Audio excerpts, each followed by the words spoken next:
Welcome to Same Cast Different Day podcast. I am Martel Roland. And I am Tina Marie. We have a lot of things to talk about on this episode, to pardons, to trials, to corrupt government. We got it all on this episode starting off. And I would like to say, I hope you all had a wonderful Memorial Day weekend. I got a little something for y'all too. But before we get into that, Kilmar Abreu Garcia has still not been sent back from El Salvador to the United States. Donald Trump was told by the Supreme Court to facilitate his return to the United States, and he have yet to still do it.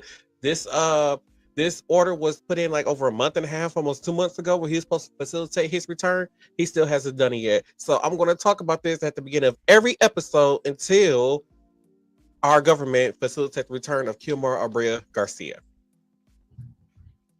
Period. Period. Now, with that being said, Memorial Day weekend was this past weekend, last weekend, and we have a president who's just out of his mind. So I want to read to y'all the tweet that he put out on Memorial Day, and I quote: "Happy Memorial Day to all, including the scum that spent the last 4 years trying." I can't even say this without laughing. To the scum that spent the last 4 years trying to destroy our country. The radical left minds who allowed 21,000. I hate 21,000. A million people to illegally enter our country, many of them being criminals and mentally insane, through open borders that only an incompetent where the hell am I? Incompetent president approved, and through judges who are on a mission to keep murderers, drug dealers, rapists, gang members, and release prisoners from all over the world in our country.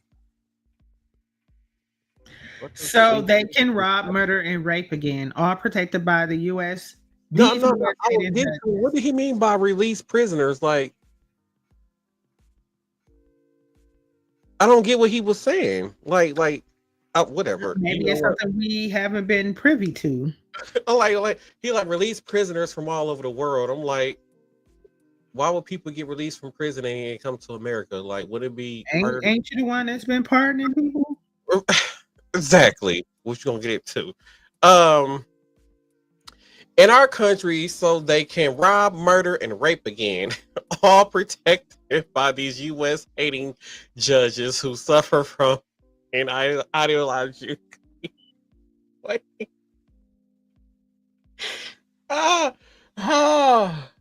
help you finish off. That is sick and very dangerous for our country. Hopefully, the United States Supreme Court and other good and compassionate judges throughout the land will save us from the decisions of the monsters who want our country to go to hell. But fear not, we have made great progress over the last 4 months, and America will soon be safe and great again. Again, happy Memorial Day and God bless America. Lots of exclamation points, y'all. It's because that was I skimmed over it when I had first saw it.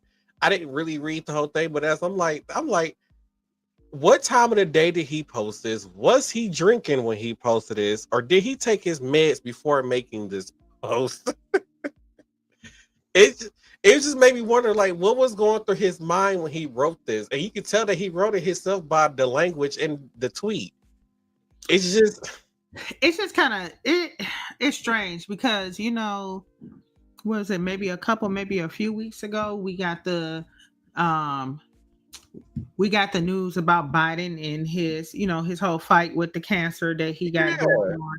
Then you turn around and the last 4 years, that's who was the president. So to me, that makes me feel like that's who he was talking about. I don't know what's going on with this, man. Am I wrong? I mean, you ain't wrong, but okay. God, that man had to be on some good drugs. Okay. So to keep the show going, because that just tickled me. I'm not gonna lie. Wasn't his boy Elon reportedly, allegedly You're on right, on drugs drugs? or something they were trying to say, because he was looking. They had showed a clip of him. He was standing next to Trump in the Oval Office. He just looked off, like something was wrong. Like I don't know how to explain it. He just looked like either he was about to pass out or he was just like I'm so high. Like he need to hurry up and get this over with. If I fuck out of here and go pass out in private. Like he looked fucked up. And he probably was. I know I had seen a clip earlier before we went live, something about he came in the Oval Office and had a black eye. But then I was confused as to why he was there because I thought he was stepping away from his position.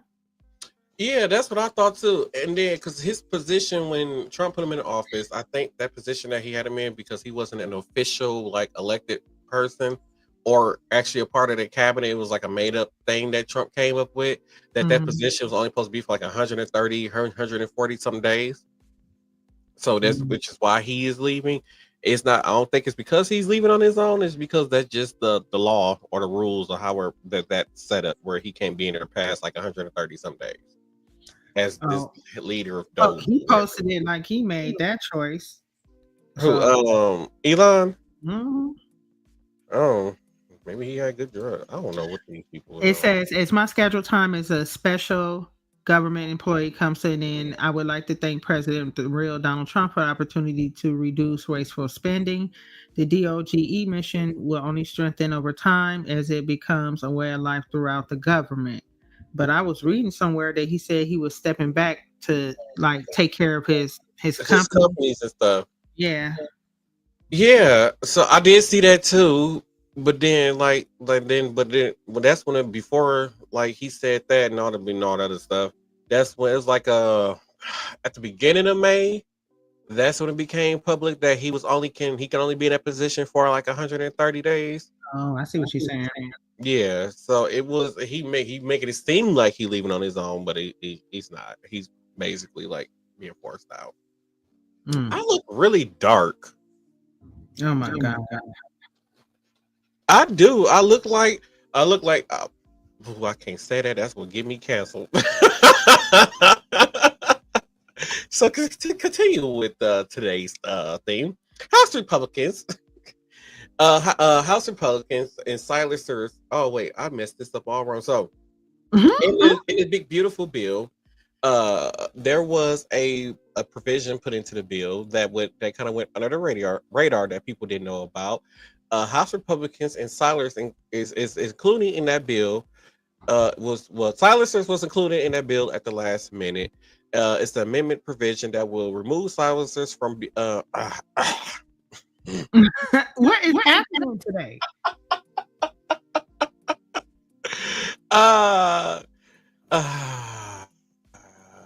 Okay. Continue on. Do you need some more?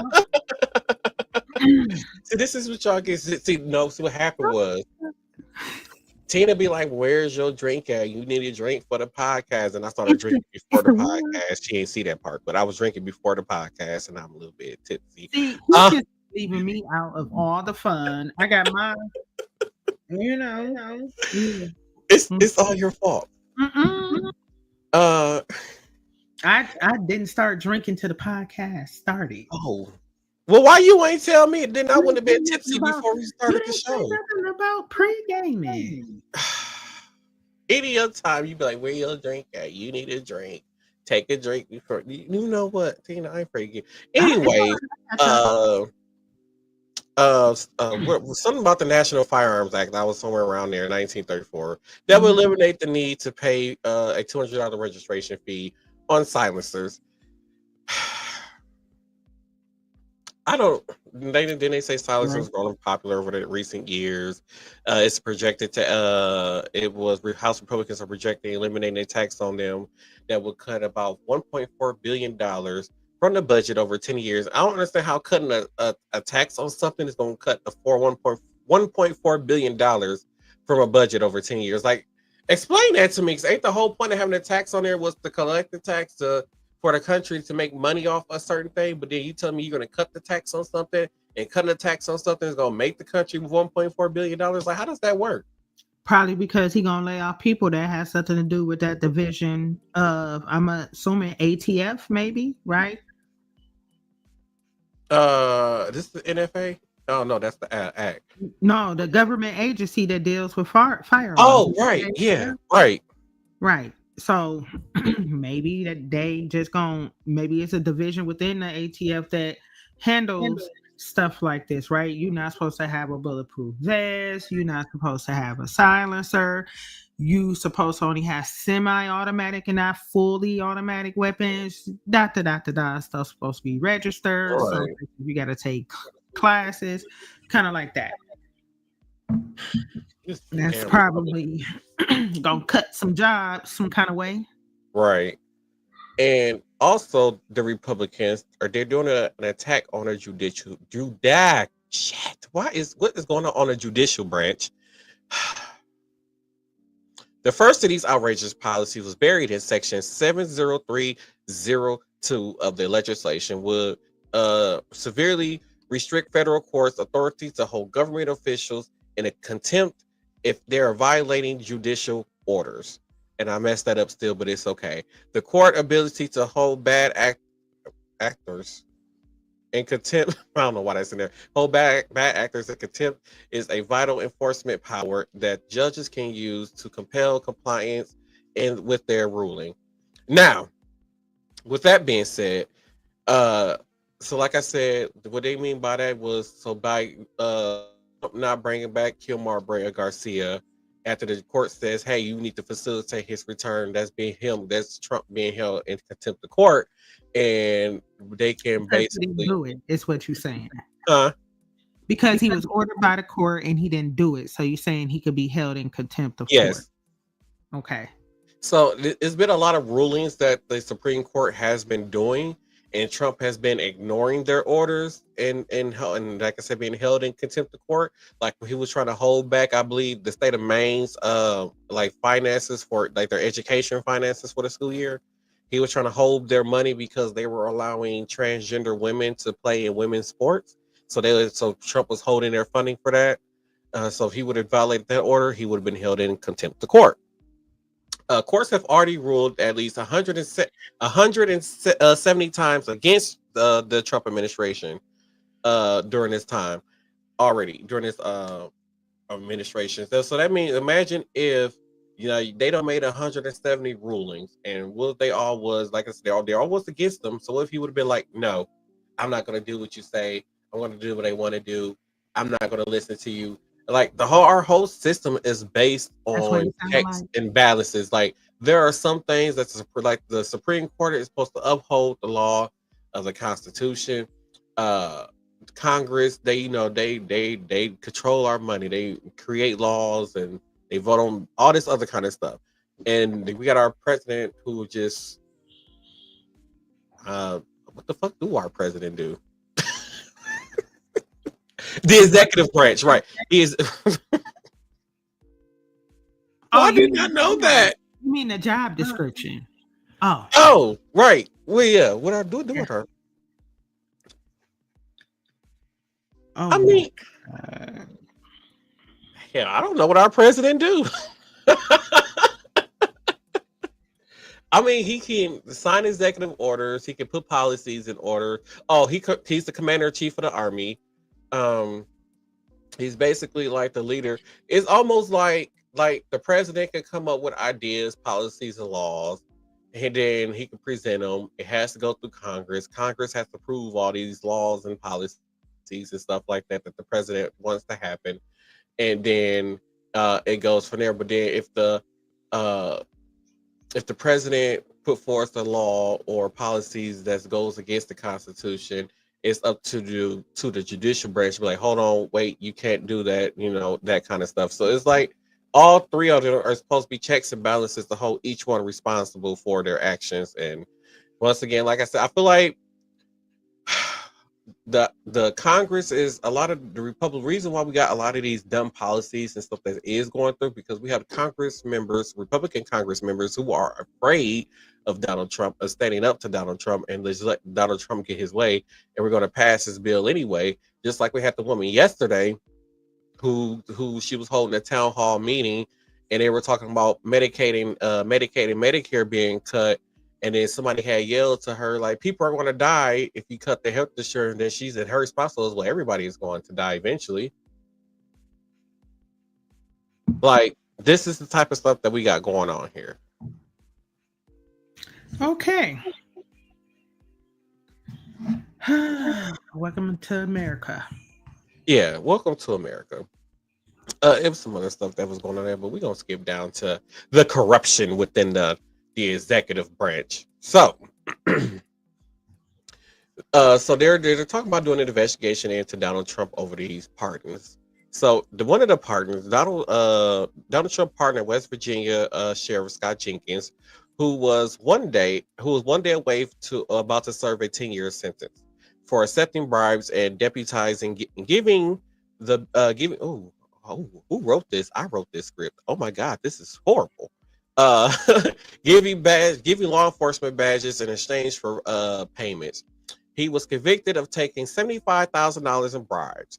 And I'm gonna read a tweet in 1 second. But so basically, this man was not only accepting, like I said, accepting bribes for favors, but these were people just like normal, everyday people that walk around the street, and they would basically give them. He would give them money. I'm gonna give you this badge. You could basically do what you want to do. That's what this man was doing. This is what he was convicted for. And then Trump goes on to say, this sheriff is a victim of an overzealous Biden Department of Justice and doesn't deserve to spend a single day in jail. He is a wonderful person who was prosecuted by the radical left monsters and left for dead, is what Trump said. Trump said in the post. He also went on to say he is not going to jail tomorrow, but instead we are having a wonderful we will have a wonderful and productive life. What in the hell? And I know that's really what he said because I copied and pasted that part. I didn't type that part. So that's really what Trump said. And then they said that more likely he was pardoned because he was a Trump supporter. And now let's move on to Todd and Julie Chrisley. So he's not a police officer no more, I'm assuming, right? No, he's not a police officer. He's not a sheriff, excuse me. Okay. Yeah, sheriff no more, no. So on your screens right here, we got Todd and Julie Christie, and I'm gonna talk about Savannah, who's in the middle of the picture in a minute. But if you don't are familiar with them, they had a reality TV show called Chrisley Knows Best for years. I'm putting my foot down. This man is gay. I don't care what nobody say. I thought they said that. Well, he married to her, and they keep saying he ain't gay, but this man is gay. He more gayer than gay can be. I mean, I thought I seen a post some years ago about him saying and confirming that yes. Maybe I'm tripping. I don't know, because up until he went to jail, they was filming his reality TV show, Married to Her. That don't mean that they can't be married because he's gay. I would feed this man walk around talking about he the head HBIC or whatever he was saying. I don't know, but man is gay here. I don't care what nobody say. There's some people out there that like, no, he isn't gay. He's just feminine. Like, no, he's gay. So,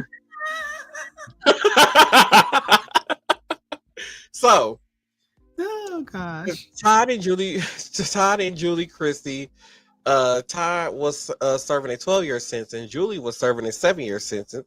They were found guilty of submitting fake bank statements and financial records to receive personal loans. They used the money to buy luxury cars, designer clothes, and real estate. They also concealed the millions they made from the reality TV show, and failed to file tax returns, and pay taxes. Todd and Julie Chrisley conspired to defund community banks in Atlanta area to obtain more than $36 million in personal loans. Todd Chrisley filed for bankruptcy and walked away with more than $20 million of these fraudulently obtained loans. They were pardoned after months of lobbying by their daughter, Savannah Chrisley, who was a top Trump surrogate on the Trump campaign trial. Are we seeing a pattern here yet? Yeah, that's wild. And then now the next one. He also pardoned a former healthcare executive who stole $10 million from his employees of his nursing home to buy himself a luxury yachts and Cartier. I messed that. It's supposed to be Cartier watches. I messed that up real bad. Uh, he was pardoned after the man. Oh my God. He was pardoned a few weeks. I want to say a few weeks after his mother had donated $1 million to the Trump campaign. So now this is what I was talking about with the title. So if of his the mother show had $1 today. million, why did he have to like steal 10 million? Like she has $1 million to like donate. Exactly. So you telling me that was really his money that he gave his mama so she could donate to the Trump campaign, so it didn't look like he did it, but she did it instead? Mm-hmm. That's my thought. I don't know. So it's just an opinion before I get sued. So I'm guessing he must have called his mama. I don't know if he. So it's almost like these people are paying money to get their case in front of Trump, and then basically it's like, hey, you make this donation or you do this like campaigning for me during the time or whatever. I'm going to pardon you when if I get elected, probably, or he probably told Savannah Chrisley, if I get elected, then I will pardon your parents if you come on a campaign with me. And she did speak at the Republican National Convention on Trump's behalf. And then look at this, months later, he's into his presidency. He pardons her mother and father. So it's almost like people are paying for pardons now. And that's why he's being investigated. Yes. Okay. Seems legit. Okay, so on the last show, I think me and Tina talked about was the sex trafficking and porn with the whole Diddy trial. Like, why is like being a prostitute illegal, but making porn isn't? Right, and Hello, they said it's protected under the First Amendment of the Constitution. Basically they look at it as these people are being paid to act. Yeah, they're not getting paid for sex; they're getting paid to act because apparently, well, in porn they do have these little scenarios or stories, and they have to do some acting, and then they have sex and stuff. So because they're getting paid to basically act while having sex, this is why they are not considered. It's not considered prostitution. So they getting paid to be an actor and not getting paid for sex. Wait, say it again. So they're getting paid for acting and not for having sex, is what you're saying? Yes. Man, gone was not okay. Okay. So they're so now I guess I don't feel like I should I or anybody should call them adult stars or porn stars. Like they're just actors and actresses. Pretty much. So damn it, I need what is a fucking porn name? There's a lot of them. I can't think of none on my head. Cherokee the Ass is one.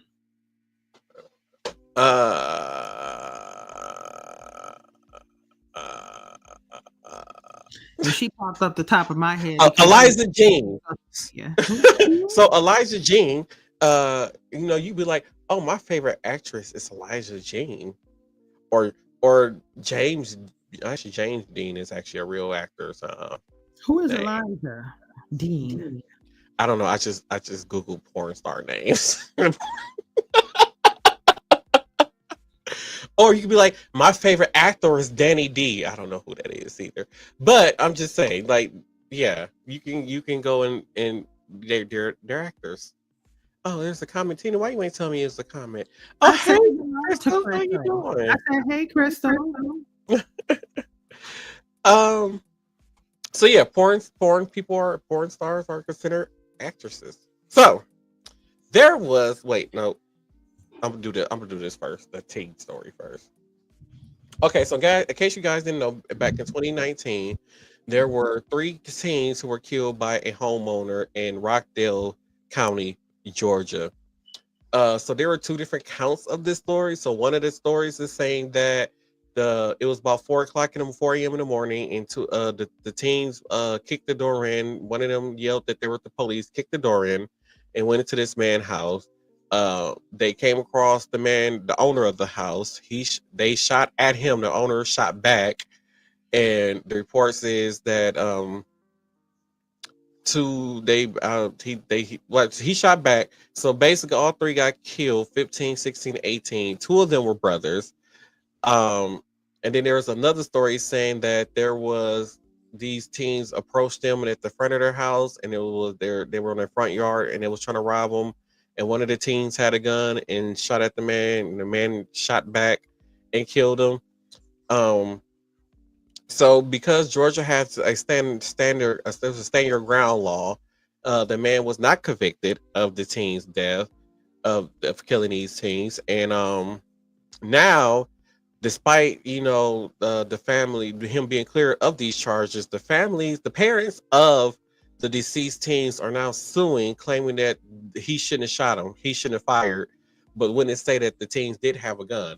So this is like I'm trying to fathom in my head is like, why do you feel like your kids shouldn't have got shot in that when they broke into allegedly or whatever, broke into someone's house and shot at them and thought they wasn't going to get shot back at? And then on top of that, they're like, oh, they out here killing our kids and you're not doing nothing. Like, your kids were committing a crime. Listen, the first thing is you broke into my home. I don't care about that. Right. Come out. What are you talking about? Like, and I was there. They committed a crime. They out here robbing people. They literally armed robbery. Like, what do you think was gonna happen? Like, they came in with force. It's not like they broke a window and snuck in like a cat burglar. They all had masks on and kicked in the door, it says. Yeah, so why you think I'm not gonna shoot you? Right. Why do you think that your kid's death wasn't a justified shooting? It was. Like, I don't know what these parents feel like they owed, or why they feel like this man should go to jail for defending his family. Because who's to say that if he didn't have a gun and y'all don't came here and robbed me, you saw me, you shot at me, my wife came downstairs, and I don't know if they had kids in the house, one of the kids came downstairs, you shot the kid, you don't murdered my whole family. Listen, it don't matter. You kicked in my door with ski mask on. Exactly. I don't care. You gonna get shot. And then it's 3 of y'all. I don't know how many more people is outside. Right. And the thing about it, I wanted like them parents who's filing a lawsuit. I want the judge to ask them, what would you have done if you were in a house with your family and somebody kicked the door in with a gun and started shooting at you? What would you would have did? You would have did the same thing. So I don't understand. Like to me, like, I hate to say it, but you got what you deserved. Listen, so this is a law, stand your ground law in Georgia.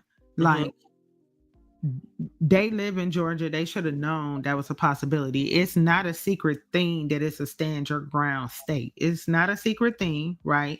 Right. You decide you want to do something like that. In my head, if you got on ski masks and you kicking somebody's door in, I'm going to assume you got a weapon anyway, because you came in that bold and that aggressive. So when you got what was your plans if somebody happened to be there? You know what I'm saying? Exactly. Like, and then I would think, like, if they were, in my head, like, if they were going in there to rob him, right? They did a pretty piss poor job of canvassing and making sure what nobody there to begin with. So it was reckless on all different levels. Amateur criminals and in the wrong form. That's really all it was. Mm-hmm. So, oh, is it my turn? Not yet. Okay. So, let's talk about government assistance. That Trump is getting rid of, or okay, people who abuse the system. Okay. Let's say that. So, I can't remember the TikTok account name, but it was this lady on TikTok who was mad because some people, I guess, who follow her account or who just watched a couple of her videos reported her to the state, saying that she was making money off TikTok. She stated that she received close. She stated out of her own mouth on these videos that she received close to $10,000 in government assistance a month. She has not worked in 13 years, which is the age of her oldest child. Uh, she states that she gets a checks for all 6 of her kids. She states that it's the taxpayer's job to take care of her and her kids. She was also told to, in order to get food stamps and continue to get Section 8 in healthcare, that she will need to get a job. She said that she isn't going to get a job because she claimed to be disabled and can't work. She also stated that she refuses to work and doesn't want to work.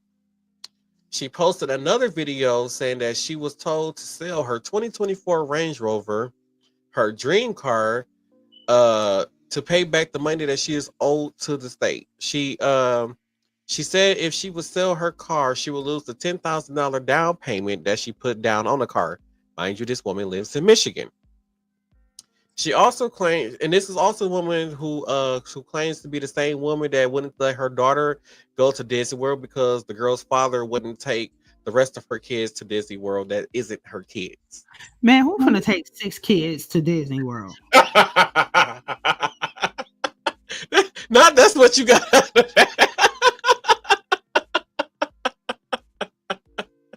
Excuse me?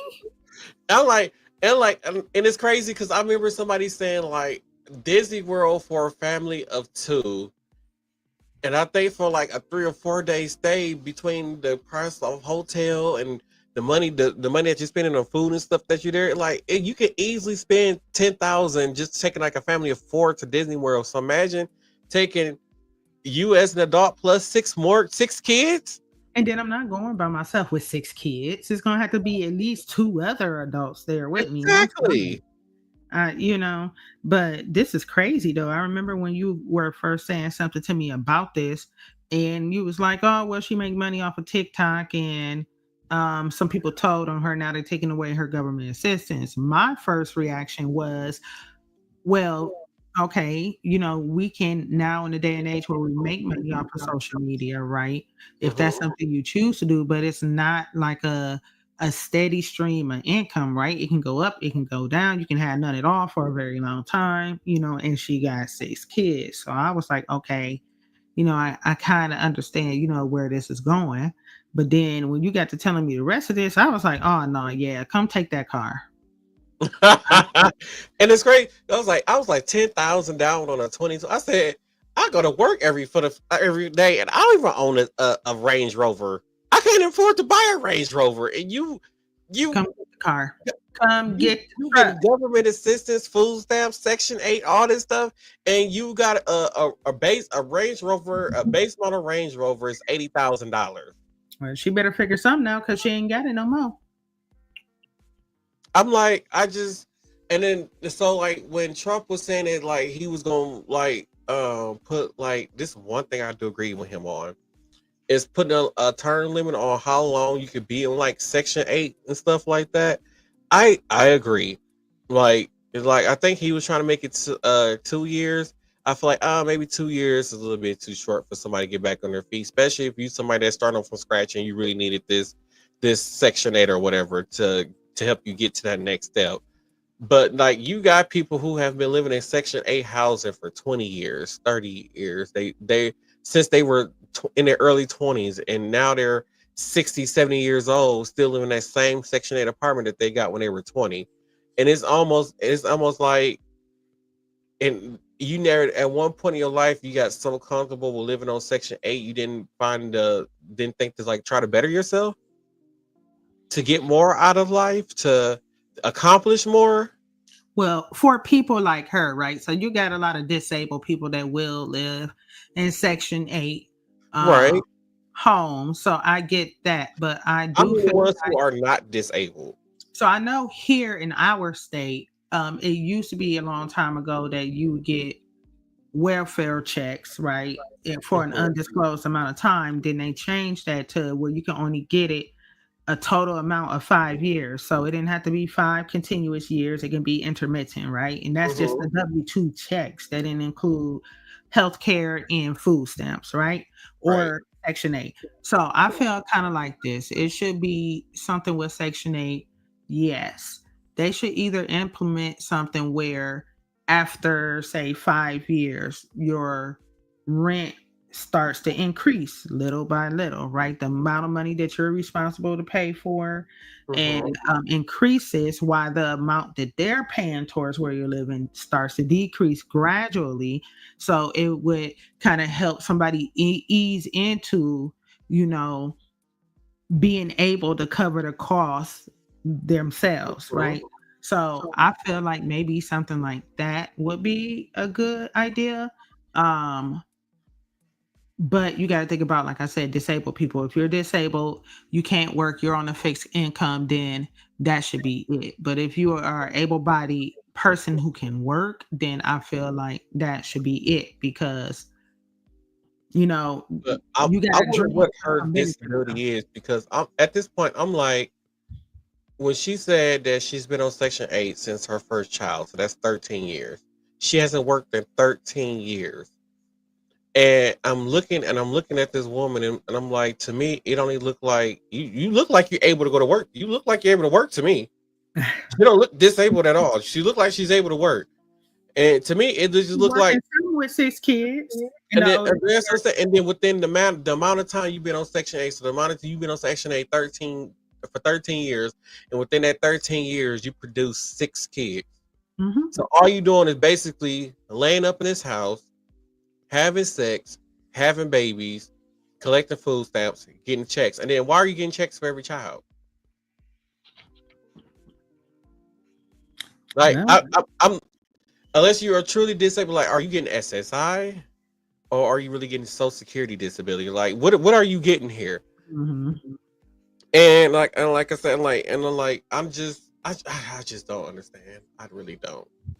And I personally, I'm like looking at like low income people, like how do you, like, you don't want to see the world, you don't want to travel, you don't want to know what's out there, you don't want to better yourself, you don't want to have anything to your name, you just want to. A lot of these people are basically, I'm going to work less hours to maintain me being able to keep my Section 8.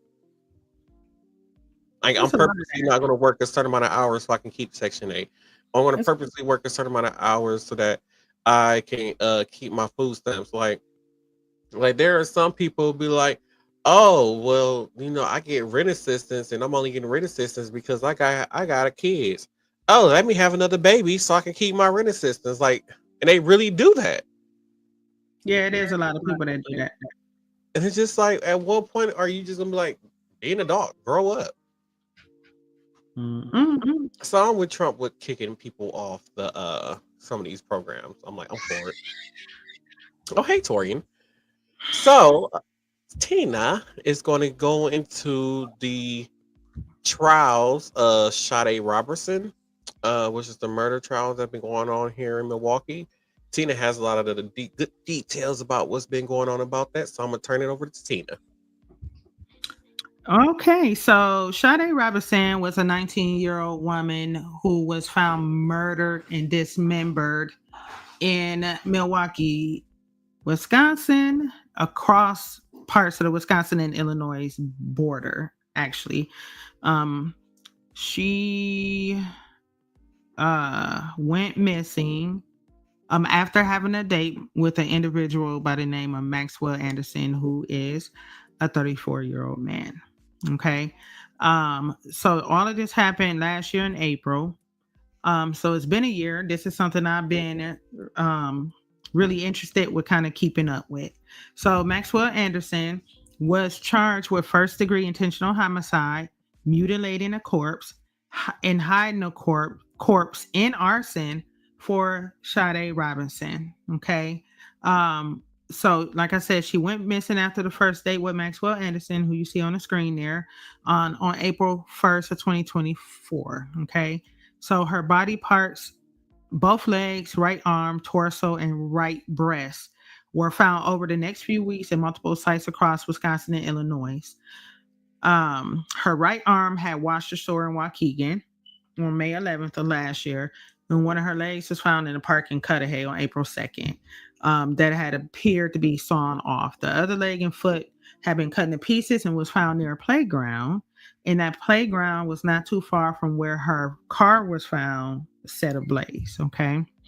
And one other piece of the puzzle is that, yes, that is crazy.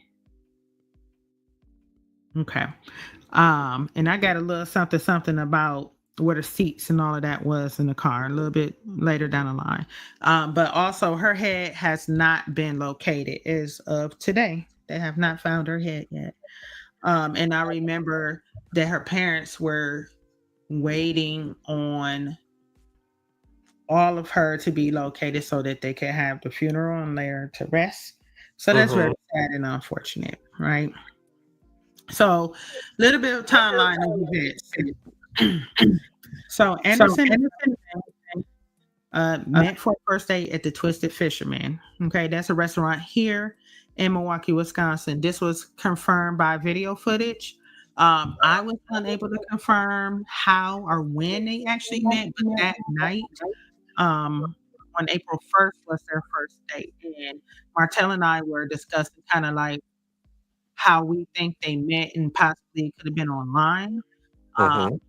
And then he brought up the fact that last year when this was all kind of new, they did state that the Twisted Fisherman was one of his previous employers, and he had asked her to meet him down there so he could get some tax documents, right?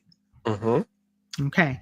Now, after they had dinner there, they went to a bar in downtown Milwaukee. This was also confirmed by phone records and video surveillance. So this was a little weird to me at the time because she's 19, right? So they left the restaurant, which is a restaurant, right? So he's of a drinking age. She was not.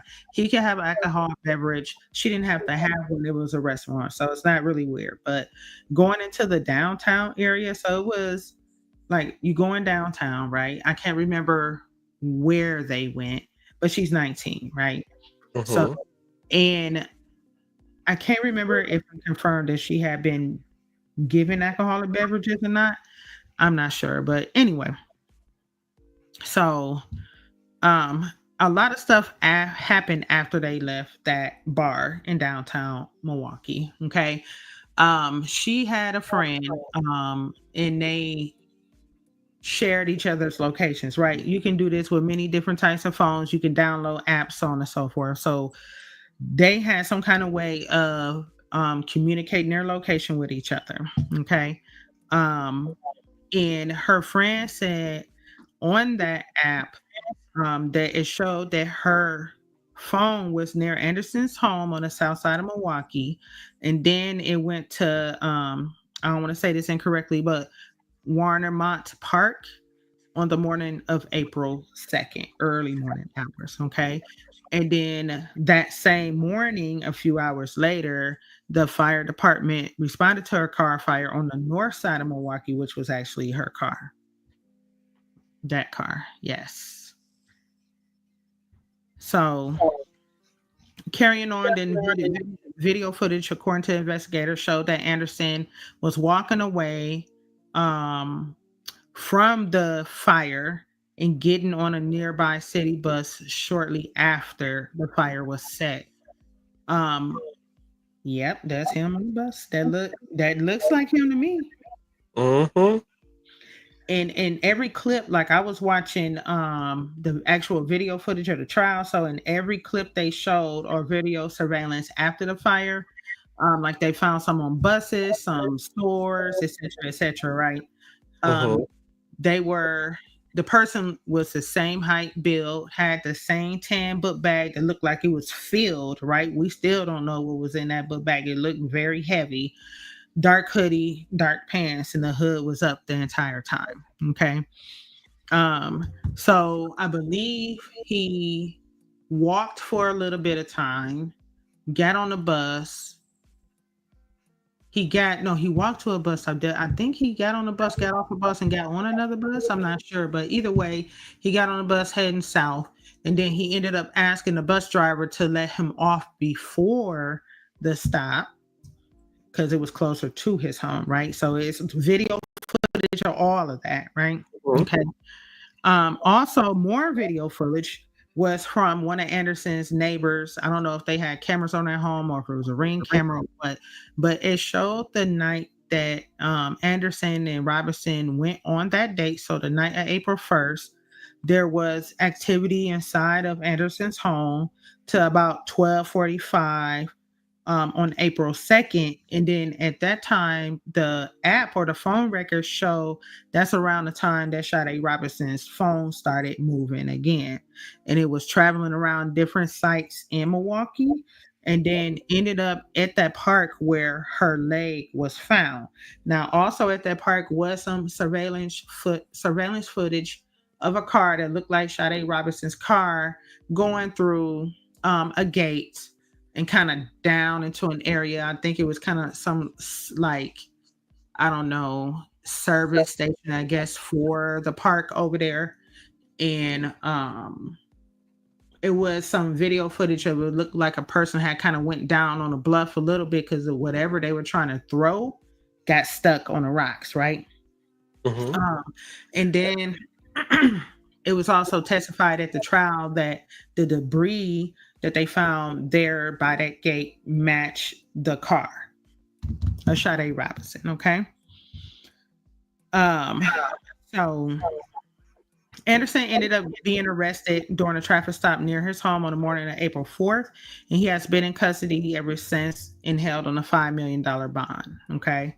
So the majority of the testimony in this trial, it started on this past Wednesday. The majority of the testimony in this trial has been more so of officers and investigators that had been involved in collecting the evidence, and they're kind of like the prosecutors are setting a timeline of events type of thing, which is important because honestly, the prosecutors, if they haven't let on that they have any DNA evidence connecting him to any of these places. From what I understand, they didn't find any DNA evidence connecting her to like the inside of his house, and it was they haven't found a murder weapon. I never found out what the actual cause of death was. Did you hear? Right. I don't have no idea really what the cause of death. I don't think they ever said what her cause of death was. I never found that out. We just were told that she had been severed. Different parts of her body, especially like her leg, and I believe like the foot area. They said it looked like it had been clean cut with some type of tool sawed off. So I'm not really sure how she actually passed before the dismemberment. So about that car that we were showing you earlier, her car.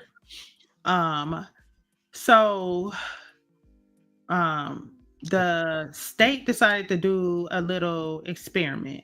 So they had two officers. One was a female that was roughly about the height of Sade Robinson. The other one was a male, roughly about the height of Maxwell Anderson. So they thought it was weird how the driver's side seat was positioned, that it was too far away from the steering wheel, right? So they did an experiment. They went to a car dealership, found a car that was very similar to hers, and then they had adjusted the seat to about the position where it was found when it was found like that. And they kind of concluded that it would have been too far back for Sade Robinson to drive. The defense attorney kind of rebutted this information with did you use it with people who are there are different heights in between, and they with a quick research, they don't have a cause of death for They were just saying when her body would, I guess, when a torso was found, they took a DNA off the torso to figure out who she was, and that was it. They never really did a cause of death, and I think the only other thing they did was what you gonna talk. You know, you're gonna talk about that part later. So, but yeah, they didn't release a cause of death. Okay. So, I was checking out the story on Fox 6 News. There's a local channel here that has been covering in depth. They did a piece with a retired homicide detective from the MPD here that has worked high profile cases like Jeffrey Dahmer's case. Everybody, I'm assuming most people have heard about Jeffrey Dahmer. He was a serial killer here in Milwaukee, Wisconsin. And he stated that he did not believe that the person who committed the murder was a serial killer based on basically how sloppy of a job the crime was carried out. So I thought that was interesting. Of course, he's not he's coming from a side of like police science, right? And he's not like a profiler or anything, but I thought that was still interesting. That.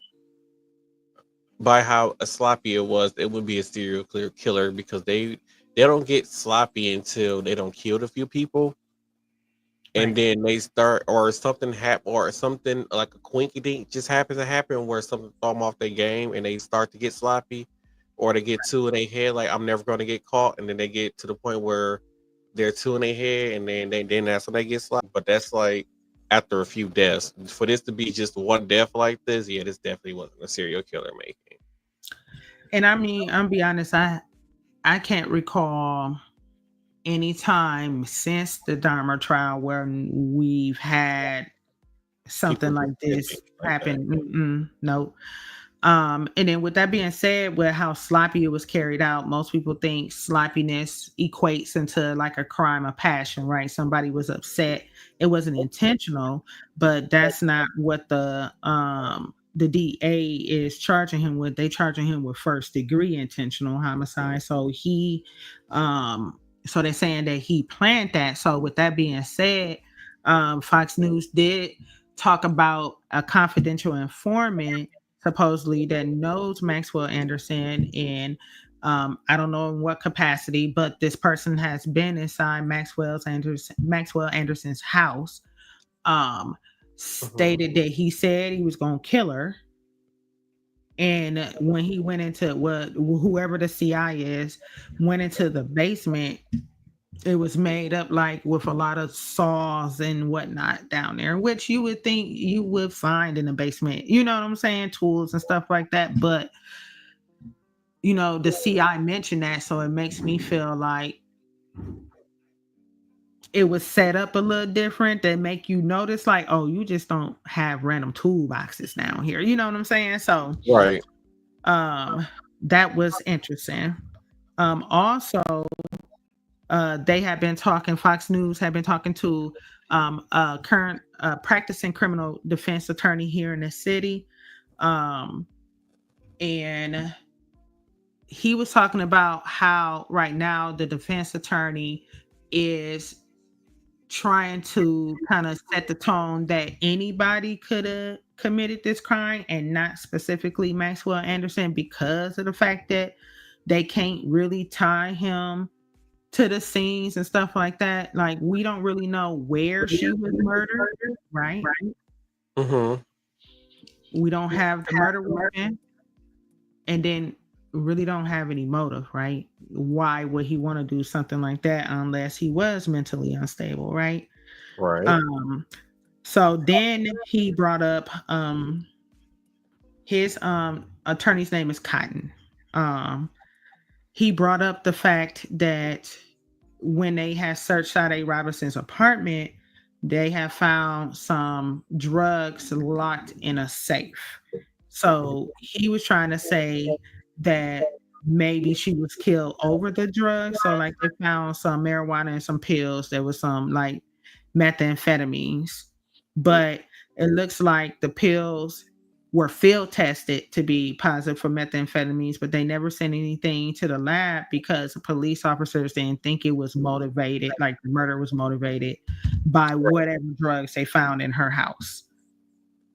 Okay. And then also they did a toxicology report on her and they did not find any drugs in her system, not even weed. Okay. So the defense attorney feels like he brought that up. I mean, the defense attorney that they were interviewing felt like Maxwell Anderson's attorney had brought that up because it might be setting grounds for an appeal after whatever the court's decision is. And that's all I got right now. So it looks like they just playing out the timeline of events. So I'm really interested on how the prosecutors will try to nail this on him. I'm interested in if they have any other evidence that we don't know that the media hasn't reported on yet. So it's all gonna be interesting. Oh, and by the way, his dad ended up selling that house right after he got arrested, which was really weird and very fast. And I think they sold it to one of those companies that just go around buying property and just rent them out. I forgot what they call them, kind of companies. So it was weird, and they said that it had nothing to do with him getting arrested. Because I feel like, because I remember you saying something last year about how you don't think he should have been allowed to sell the house, so that way when the trial started, the jury did a walkthrough of the property to try to get like in his head and what happened. Yeah. And I still feel the same way. I feel like the jury should have been able to come in, and I really don't know what kind of evidence they got. I don't know what the police officers took pictures of when they went to go investigate, but that's a little bit different than actually being able to go to a potential crime scene. And I feel like the only reason why, if I can remember correctly, that his father was able to sell that property is because they couldn't say it was a crime scene. Right. So I thought all of that was pretty interesting. On to Puff Daddy, P. Diddy, Brother Love, Sean Combs, whoever you want to call him, okay? So his RICO trial is still going strong. This week I feel like it was two main takeaways was the testimony from Capricorn Clark, who was a former assistant, and then another former assistant by the name of Mia. And I was like, why all his assistants? Because last week I was talking about the other assistant, right? So they called Capricorn Clark to the stand. That she introduced herself. So it says she was born in San Francisco. She moved to LA. She started working for Def Jam, then Death Row Records. Okay, now Death Row Records, if everybody remember, that was more West Coast. So Suge Knight, Tupac, you know what I'm saying? Those people. Okay. So she moved out there and started working for them. They asked her what was her relationship to Suge Knight. She said, he is the father of my friend's child. And then they asked her, then you started working for Sean Combs. She said, yes. She pointed him out. He had on a blue sweater. She said she worked for him from 2004 to 2012. And then they turned around and asked her, was she kidnapped? And she said, yes. And I was like, wait a minute, hold on. What? Kidnapped? Right? So I was like, this is interesting. They asked her when they first met. She met him when she first got to New York City in 2002. Said they were just platonic friends. A headhunter said that she should work for him as a personal assistant. She said she worked for him until 2006. They asked her what she did. She said, I shadowed him from Wake Up. And then they said, then what? Then she became the head of women's for Sean John. Then she did that for a year. Then the global brand director for Sean Combs, naming likeness, due diligence to grow the brand. She said she was terminated until 2016 for Cassandra Ventura, aka Cassie. I didn't understand why she said that, but then the stuff just kept piling up. Okay.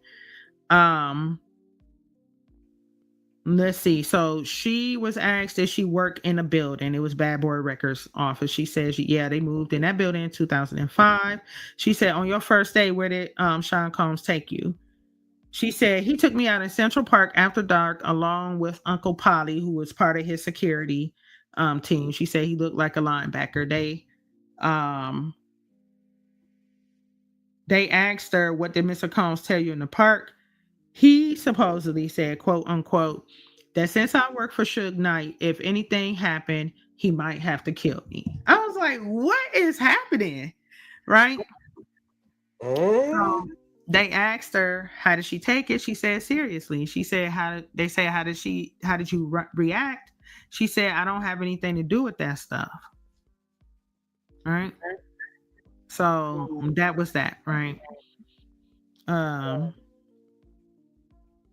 She talked about some people, a D-Rock, who was a friend of Biggie Smalls.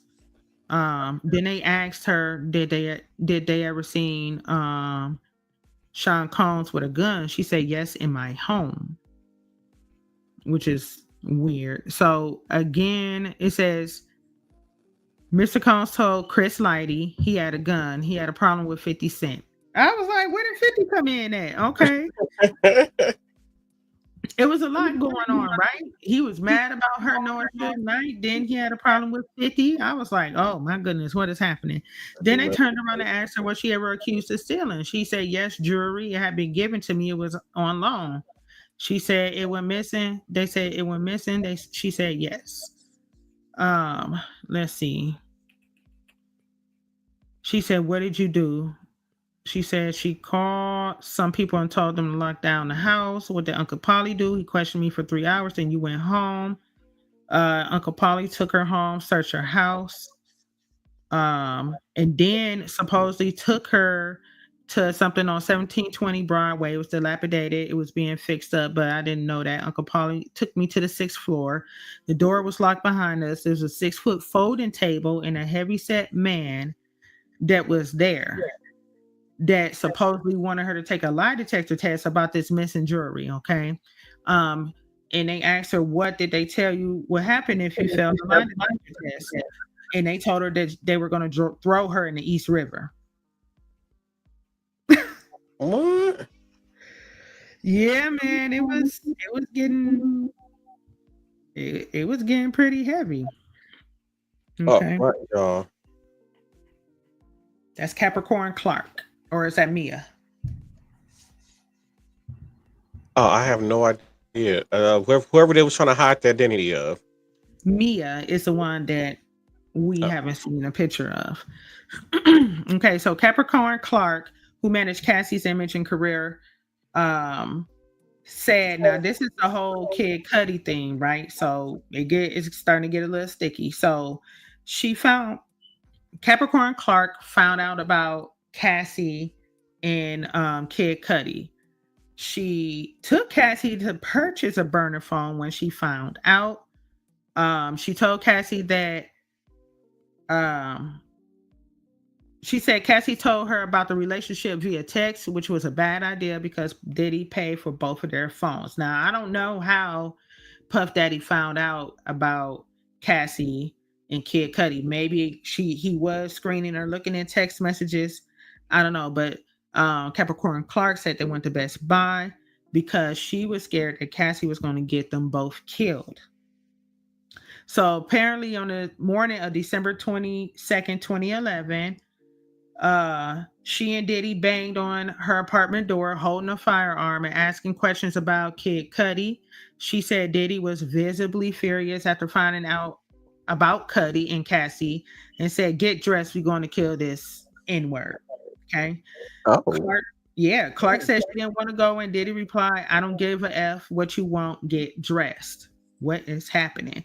Clark said once they arrived at Cudi's home, Diddy and his security guard, Ruben, entered the house because remember he said his house had gotten broken into, his dog was like locked in the bathroom or something. So they went into his house through the front door. Clark says she was left in the car, so she called Cassie on her burner phone to tell her. Cassie happened to be with Cudi at the time, which is what Kid Cudi testified and what Cassie both testified. Okay. Then she said Diddy came back to the car, took her phone, and called the last number. So um that's how they ended up talking on the phone. So then she saw Kid Cudi driving up. Mr. Combs saw my face and said, "That's that N-word right there." We drove off and saw police driving the other way towards Cudi's house. Wow. So Clark testified Diddy ordered her to call Cassie and tell her that Diddy had me and wouldn't let me go. So this is where the kidnapping part come in at until Cassie arrived. So he was holding Capricorn Clark hostage until Cassie would come to him. Wow. Okay. Clark said Cassie agreed to asked her to pick her up. Once Clark picked up Cassie, she said they both went to Diddy's house. He allegedly told them not to speak to the police and asked them to convince Kid Cudi not to tell the police he was involved in the break-in. So then after that, Capricorn Clark testified that when they arrived and after he said that, he started to repeatedly kick and beat Cassie. And she said she saw Diddy coming at Cassie with 100% full force and quotation marks, kicking her in the back while she was in a fetal position. Clark said Diddy told her, "If you jump in, I'm going to F you up." She added that Diddy's security guards did not intervene. Wow. So then Capricorn Clark said she called Cassie's mom and told her about it. Mm-hmm. And she said to her mother, quote, "He beating the SHIT out of your daughter. I'm in over my head. Please help her. I can't call the police." So after the break-in, Cudi's was set on fire. Capricorn Clark said she was contacted by the arson investigators, but hung up because she just wanted this to be over. Clark said Diddy questioned her about how much she knew about Cassie and Cudi's relationship, and Diddy allegedly said, "I should kill you, B-words." Yep, that's Kid Cudi. That is his car that they cut a hole in the roof and put a Molotov cocktail in there. Yeah, I guess some more stuff. Okay. So then it kind of shifted over to Mia, who is the assistant that we don't see. I'm sorry, y'all. I'm having some technical difficulties here. Bear with me. So I've never seen a picture of Mia. Every time I read about Mia, her name is in quotation marks, so I'm not even sure if that's her real name. But she is testifying. She was the next person to start testifying, I believe. Thursday, I believe that's when she started testifying. And it was pretty wild. It was pretty wild. And I'm trying to get to the information, y'all. Hold on, bear with me. So supposedly this is the assistant that was sexually assaulted by him. Okay. So looks like she was his personal assistant. She had only been there a few months. She had went to a party at a penthouse. He wanted to talk to her in the kitchen. He had everybody else clear out of the kitchen. Then he said to her that they basically were going to be able to work closer. He poured us 2 shots of vodka, each for his birthday. She said, "What did you do with the shots?" She said she took them. They hit me hard. Usually I could take it easily. So it made me feel like she was kind of saying like she felt like she was drugged or something. Okay. She said she couldn't focus. His face was closed. He put his arm underneath my dress. He kissed me. She said, "Did you want him to?" "No." "Were you able to say no?" She said, "I was shocked. I froze. I didn't process what was happening." Next morning, she woke up in a chair in a penthouse. They said, the prosecution said, "Well, how did you look up to him like an older adult, like he was a boss or a king?" And she said, they asked her, "What were your expectations?" "I thought it would never happen again, a huge accident," right? So I guess this is why she didn't say anything, but it continued. Okay. Like over and over and over. So there were other times that happened. She said I had to carry his bags to his room. Why is a woman carrying the bags? I don't understand. What did he say? Well, I'm assuming it's a woman. I ain't got no clue. I'm assuming it's a woman. Wait, okay. So I had to carry bags to his room. Downstairs was Uncle Paulie. What did he say to you? And then they objected that. And then it was so fast. He used one hand to get his pants undone. He put himself inside me, meaning he put his penis inside of you. And they asked, how did you feel? I just froze, terrified and confused and ashamed and scared. How long? Very quick, but it felt like forever. But he wouldn't leave a job unfinished. Is that when it would end? Yes. The next time at the Beverly Crest house, I was on his bedroom closet floor putting things in a bag. Then he was in a closet. Then he pulled his penis out, grabbed his head, and then basically forced Mia to give oral sex. They asked, how did you feel? Like trash, scared, and ashamed. How long did it last? Very fast. Were there other sexual assaults? Yes. One time they were flying in a private jet. And it happened again. So it was like continuing over and over and over, right? So that was the prosecution questioning her. So then when the defense cross-examined her, basically they were coming at her like, why did you let it continue? Type of thing. Why did you let it continue? Why you didn't call the police? Why didn't you quit? All of those type of questions. And that's where her line of testimony ended. Okay. So I do have a little sprinkle of something that I think I sent to you, because a lot of people have been like, I don't see where the RICO charges are. Where are the RICO charges? We're trying to figure it out, right? Mm-hmm. So to convict Diddy on RICO charges, the feds only need to prove 2 out of the 8 crimes listed. So these are the 8 crimes: kidnapping and variations, arson and attempt conspiracy, bribery of a witness, attempt and conspiracy, witness tampering, forced labor and aiding and abetting, sex trafficking, aiding and abetting, prostitution, transport, and drug distribution, and conspiracy, aiding and abetting. So it kind of sounds like he got a lot of that going on, right? And he only has to be convicted, found guilty of 2 of the 8. Okay. Mm. So they down. So to trigger a RICO charge, a person must commit at least 2 qualifying crimes known as predicate offenses within a 10-year period, and these acts must be connected to an enterprise, Bad Boy Records. Mm-hmm. That's it. Okay. And that's sorry, y'all. And that's all. That's all I got for y'all on the cases. I don't have any updates about the Megan and the Tory Lanez situation. When they talking about they had some more evidence saying that he didn't do it and all of that. I haven't heard anything else. I also haven't seen any updates on how he's doing health wise, because he had been stabbed numerous amounts of times. What? And yeah, you didn't know that? He got no. Yeah, he got stabbed quite a few times. Oh, yeah, I didn't know. Yep.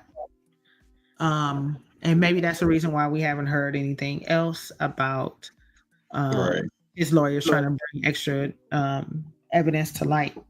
So, I don't want to see anybody hurt. So I hope he makes a speedy recovery. But I am interested to see what it is that they got. That's all I got for y'all. All right. Well, with that being said, due to the time, we're going to head straight into final thoughts. So here we go.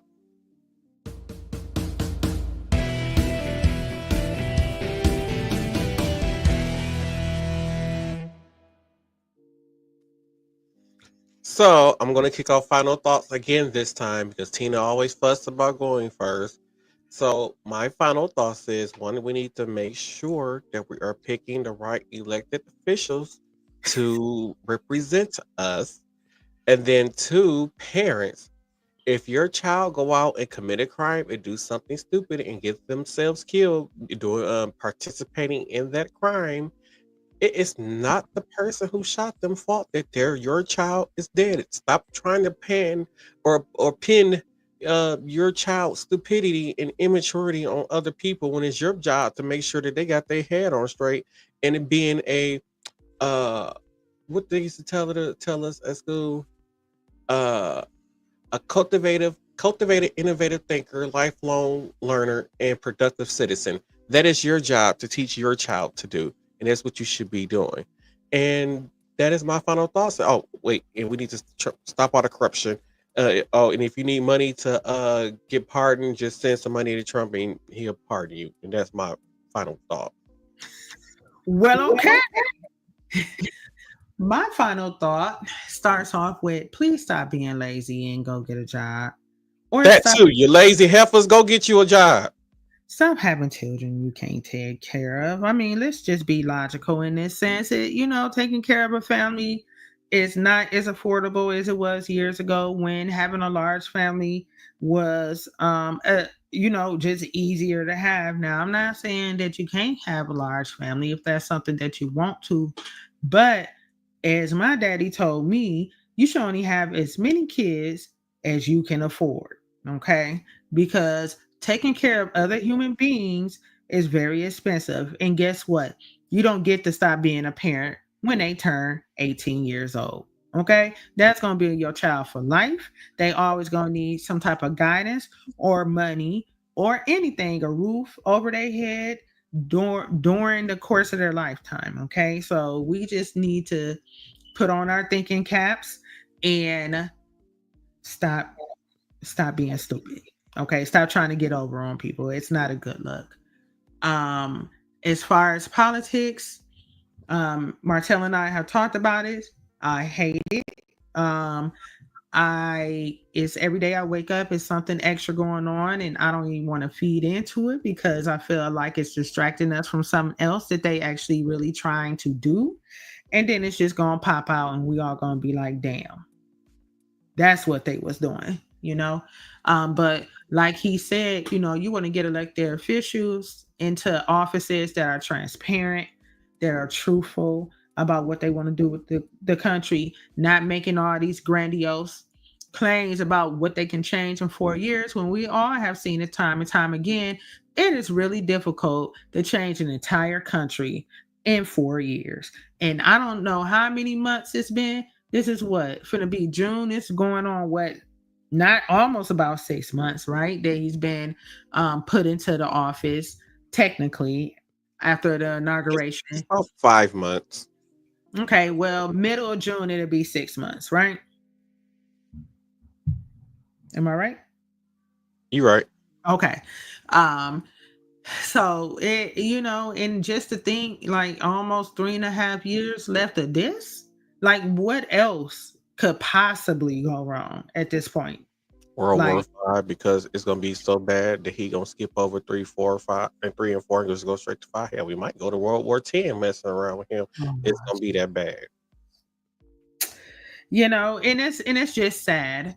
And I agree with Martell, as being a parent, you need to teach your child between right and wrong, and don't patronize people when they are wrong. Like, it's you wrong, and they need to learn from their mistakes. And that is my final thought. What was that? Can't hear you. I was muted. Yay, final thoughts. What was that popped up on my screen? And with that being said, thank you all. We don't have no kind of focus. I'm sorry, y'all. He was pushing buttons while I was talking. He really was. And I was trying to hold it together. I was not. That's why you got to watch us live, because stuff like that. I was not.